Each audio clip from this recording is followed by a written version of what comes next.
नमस्कार आप सभी दर्शकों को, न्यूज़ स्कूप देख रहे हैं आप। उम्मीद करती हूँ आप सभी खुश हैं, स्वस्थ हैं। मैं गेटी भाविया खास आप सभी के लिए लेकर आई हूँ एंटरटेनमेंट से जुड़ी तड़कती भड़कती खबरों के साथ आज का स्पेशल बुलेटिन।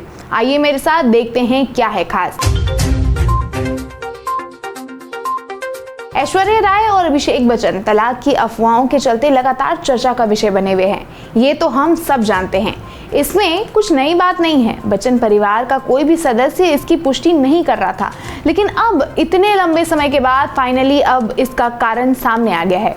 सूत्रों के मुताबिक अभिषेक ने अपनी 2022 की फिल्म 10वीं की को स्टार निम्रत कौर के साथ ऐश्वर्या पर चीट किया है। बच्चन परिवार की ओर से अब तक इसकी पुष्टि होनी लंबित है, लेकिन लोग इस खबर पर अपने विचार व्यक्त कर रहे हैं, कुछ इसका मजाक भी बना रहे हैं। एक यूजर ने तो अपने एक्स अकाउंट पर एक पोस्ट साझा कर ये तक कह दिया कि इनके हाथ में सोने का कटोरा भी दे दो तो भी ये भीख ही मांगेंगे। शाहरुख खान एक सुपरस्टार हैं जो बॉक्स ऑफिस पर अपनी सफलता और आधुनिक पॉप संस्कृति पर प्रभाव के लिए जाने जाते हैं, लेकिन ये उनका सेंस ऑफ ह्यूमर ही है जिसने उन्हें प्रशंसकों के बीच और भी लोकप्रिय बना दिया है। अपने गजब के दिमाग और इमीडिएट रिएक्शन के लिए जाने जाने वाले अभिनेता ने हाल ही में शेयर किया कि आज की दुनिया में सेंस ऑफ ह्यूमर ना रखना शायद समझदारी है। उन्होंने हाल ही में एक बातचीत के दौरान कहा कि सेंस ऑफ ह्यूमर उनके लिए कई बार परेशानी भी क्रिएट करता है। उन्होंने अपने विचार उसी समय व्यक्त किए। करण जौहर का धर्मा प्रोडक्शन अक्षय कुमार की केप ऑफ गुड फिल्म्स और लियो मीडिया कलेक्टिव के साथ सहयोग में एक फिल्म बनाने वाले हैं। इस फिल्म का नाम तो अब तक डिसाइड नहीं किया गया है, लेकिन अभिनेता अक्षय कुमार, आर माधवन और Ananya Pandey acclaimed lawyer C Sankaran Nair पर आधारित आगामी फिल्म में नजर आएंगे, जिन्होंने 1920 के दशक में ब्रिटिश एम्पायर के खिलाफ कानूनी लड़ाई लड़ी थी। ये फिल्म रघु पलट और पुष्पा पलट की किताब the case that shook the empire पर आधारित है। इस फिल्म की रिलीज डेट 14 मार्च 2025 बताई जा रही है।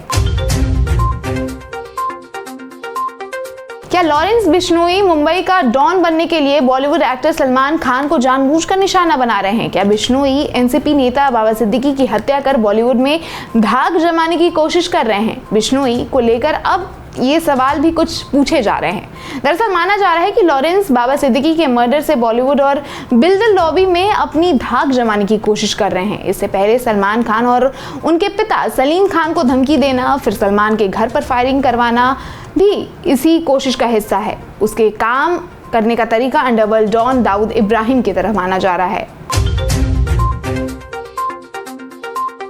आज सुबह अनुपम खेर ने अपने इंस्टाग्राम हैंडल पर निर्माता निर्देशक गोविंदा के बड़े भाई कीर्ति कुमार का एक वीडियो शेयर किया। इसे शेयर करते हुए अनुपम ने लिखा, हमने अपनी दोस्ती और उनके छोटे भाई गोविंदा की पैर की चोट सहित कई चीज़ों के बारे में बात की। ये जानकर राहत मिली कि वो ठीक हो रहे हैं। हमने साथ बिताए समय, 90 के दशक के सिनेमा और जीवन में दयालु होने के महत्व के बारे में भी बात की। साथ ही उन्होंने लिखा, आपसे मिलकर बहुत अच्छा लगा मेरे दोस्त, जल्द ही एक फिल्म की स्क्रिप्ट के साथ मिलते हैं। जय हो।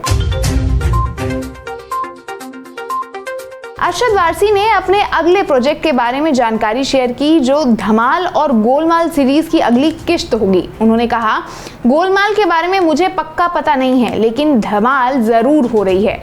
मुन्ना भाई के भी बनने की संभावना है। मुझे वास्तव में आश्चर्य नहीं होगा। रोहित रुकना नहीं चाहते हैं और वो सिंघम अगेन के साथ ऐसा पहले भी कर चुके हैं, और अचानक एक दिन मुझे फोन आएगा कि चलो गोलमाल करते हैं। ऐसा अक्सर होता है और वो ऐसा करने के काफी सक्षम भी हैं। बॉलीवुड की मशहूर एक्ट्रेस और मॉडल मलाइका अरोरा के पिता ने सितंबर के महीने में सुसाइड कर लिया था। वहीं मलाइका अरोरा अपनी पर्सनल लाइफ को लेकर काफ़ी चर्चा में अक्सर बनी रहती है। बीते दिनों एक्ट्रेस का अर्जुन कपूर के साथ ब्रेकअप हो गया था। अब एक्ट्रेस ने इस बारे में खुलकर बात की और कहा कि उन्हें कोई भी पछतावा नहीं है। साल 2009 से रैपर हनी सिंह और बादशाह के बीच रहस्यमय झगड़ा चलता आ रहा था। 15 साल पुराने झगड़े को उन्होंने पिछले साल यानी 2023 में ही समाप्त किया था। अब हाल ही में हनी सिंह ने अपने इंस्टाग्राम स्टोरीज पर इंडियन आइडल 15 का एक प्रोमो वीडियो शेयर किया, जिसमें बादशाह अपने फ्री स्टाइल रैप स्किल्स का प्रदर्शन करते हुए नजर आए और उन्होंने सरकास्टिक कमेंट करते हुए लिखा, ऐसे लिरिक्स लिखवाने हैं बस, तकदीर बन जाएगी मेरी। इसके साथ उन्होंने हंसने वाला एक इमोजी भी शेयर किया। अब इस पोस्ट से ऐसा लगता है जैसे ये लड़ाई एक नया मोड़ लेने वाली है।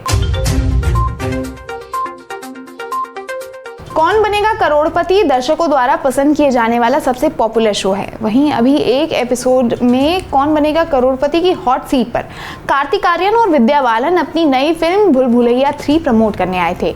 तभी विद्या बालन ने एक पुराना किस्सा शेयर करते हुए बताया कि कैसे अमिताभ बच्चन पहली बार विद्या बालन की परफॉर्मेंस साल 2005 में उनकी फिल्म परिणीता में देखी थी। विद्या बालन की अदाकारी से वो इतने प्रभावित हुए कि उन्होंने करण जौहर के साथ इंडस्ट्री के कुछ टॉप डायरेक्टर से उनकी सिफारिश कर डाली।